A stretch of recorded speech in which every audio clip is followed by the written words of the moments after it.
Forming out of Louisville, Kentucky in 1987, post-hardcore band Slint has had one of the smallest yet most important tenures in indie rock, emerging from the underground scene as a band of teenagers, barely 17, coded in the sheds of the punk and hardcore eras, who began their career with instrumentals shown most on their first album, 1989's Tweez, produced by the famous Steve Albini. By late 1990, original bassist Ethan Buckler had departed the band and was subsequently replaced by Todd Brashear. Also around this time, Slint began the tumultuous recording sessions for their second and final LP. On March 27, 1991, with the help of producer Brian Paulson, the band released Spiderland, an album heavily ignored upon release, but one that has now seen the light of reappraisal, becoming cited as one of the most essential and influential indie records of all time. Today, we're going to take a look at it. Today, well, at least the day I'm recording this, October 12th, 2018, marks 1 year since my official foray into indie rock and multiple different subgenres of rock and music altogether, effectively kickstarting a revolutionary period in my musical consumption. 1 year ago today, I heard Liz Phair's Exile in Guyville for the first time, and it's still number one on my album chart. You'd think by this point something would have dethroned it, but no, Miss Lizzie is still on top after all this time. But why am I mentioning this in a video entirely unrelated to Liz Phair? Because Spiderland is one of the many indie cornerstone masterpieces, and I figure that with the sudden coincidence of making this video on the anniversary of the beginning of my musical revolution, that all started with indie rock, I make a mention of it. And no, this wasn't planned either. This video was supposed to be out a month ago. Anyway, I just figured I'd mention it since I'm reviewing an indie classic on the days, which would be the 12th and 13th since they kind of spilled over, that kickstarted my love of indie rock. But now, we can get into this. Spiderland is the second and final album by Slint, who broke up in 1990 before the album was even released, disbanding only a few days after recording sessions concluded. Often seen as one of the first official post-rock albums, Spiderland is a crowded, despondent album filled with periods of quiet despair and booming angst, defined predominantly by guitarist David Pajo's endless shifting between chiming clear notes and distorted, overdriven chords. The vocals, which alternate between Britt Walford and Brian McMahon, two childhood friends who formed Slint in the mid-80s, can go from hushed spoken word passages to screams fused with adrenaline, fear, and anger. Spiderland is unconventional in the sense that there is little to no real singing at all. Almost every lyric is either screamed or spoken. The music is driven by inconsistent time signatures and off-kilter beats, but I won't talk too much about those because I'm too musically inept to describe them. All I can say is that from personal judgment at least, learning some of these songs on guitar has felt off, definitely, but that is what gives Spiderland its unique complexity. Breadcrumb Trail, the album's opening track, tells the story of a man, or just some kind of boy, I don't know if he's an adult man, I'm getting too far into this, at a festival, meeting a fortune teller and asking if she'd like to ride the roller coaster with him. Simple enough, right? No. Almost a minute and a half into the nearly 6-minute song, the repetitive guitar riff and complementary drum beat explode into a loud, frenetic hurricane, where the lyrics instead take on a psychedelic, exciting vision of a roller coaster ride, with some less than subtle sexual overtones. The instrumentals in this part of the song, loud and thrashing, offer a piece of immersion to the song, and I think this formula is spread across Spiderland as a whole. Every song tells a story, whether it's in its instrumentals, its lyrics, or both at the same time. The song reaches its peak intensity and returns to its calm nature before our narrator parts ways with the fortune teller and leaves the festival, but not before catching a glimpse of the girl's face. These lyrics feel Spiderland's themes of alienation and loneliness, a theme incredibly common in music of this kind.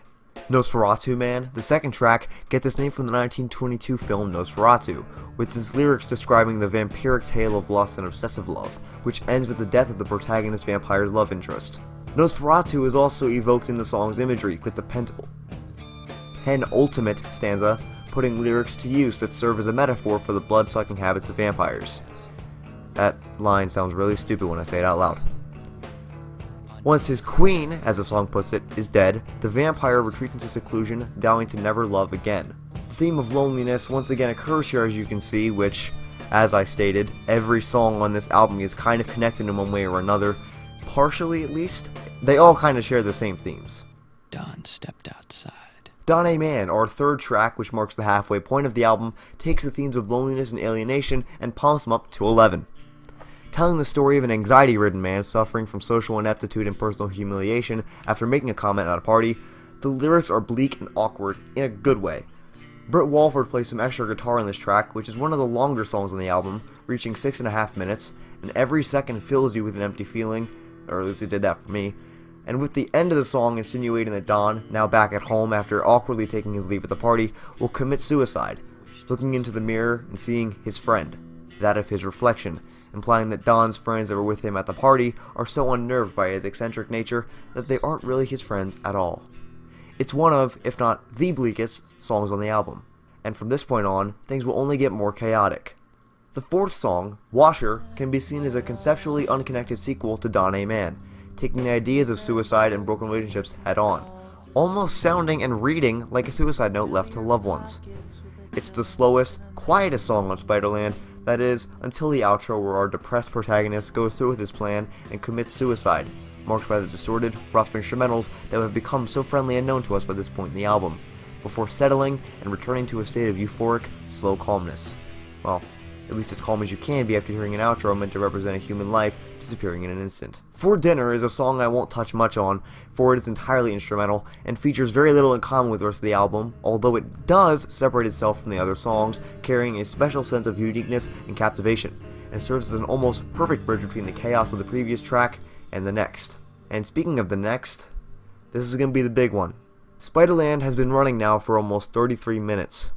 We've heard tales of love gone wrong, tales of sudden infatuation and excitement, tales of loneliness and suicide, and an instrumental piece to carry us away from all the intensity.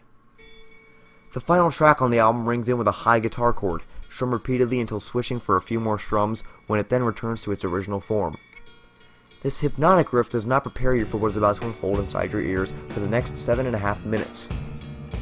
Good Morning Captain, our finale and piece de resistance, is an epic based on the Samuel Taylor Coleridge poem, The Rime of the Ancient Mariner.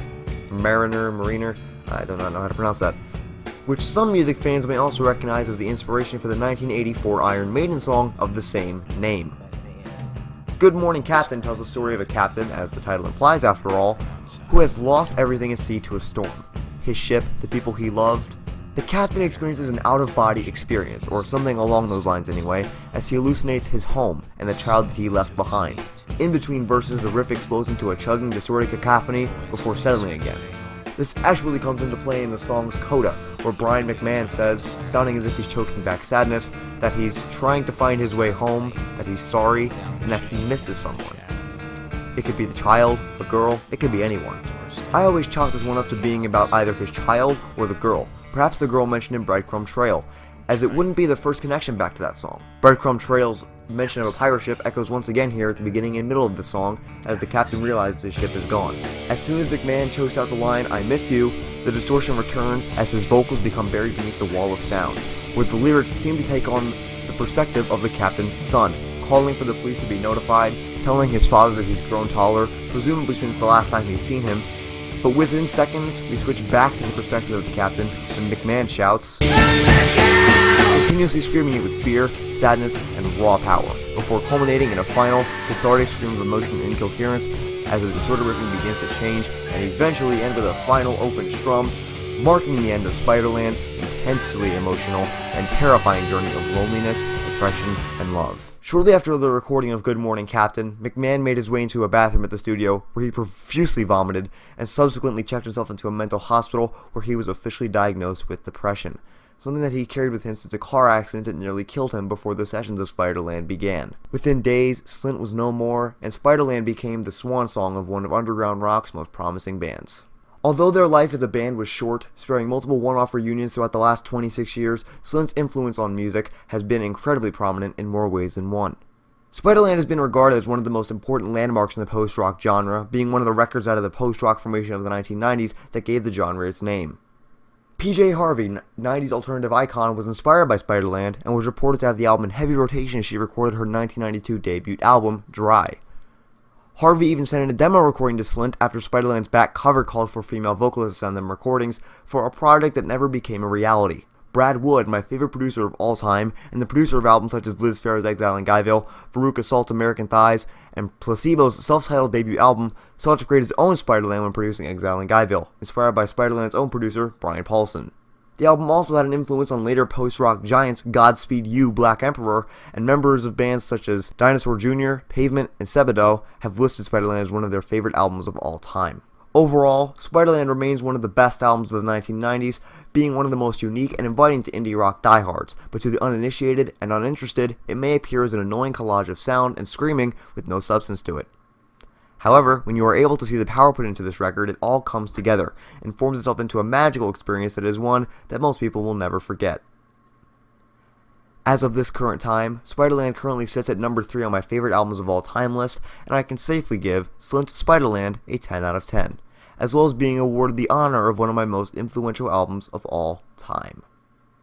Thank you all so much for watching this video, we just greatly appreciate it as always.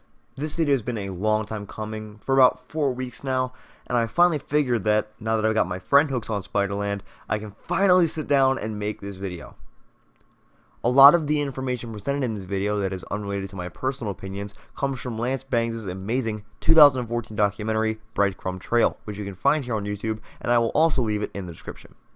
I'd also like to thank the Genius.com lyrical annotations for opening my mind to some of the conceptual relevancy in these songs, as they make quite a lot of sense in the grand scheme of things, in my opinion. But with that being said, if you would like, please feel free to comment, like, and subscribe. I'm not going to press you to do it, you can do it if you want. If you've heard this album, what do you think of it, and what are your favorite songs? Once again, thank you guys so much for watching, keep being awesome, and I will see you all with the next review. Take care.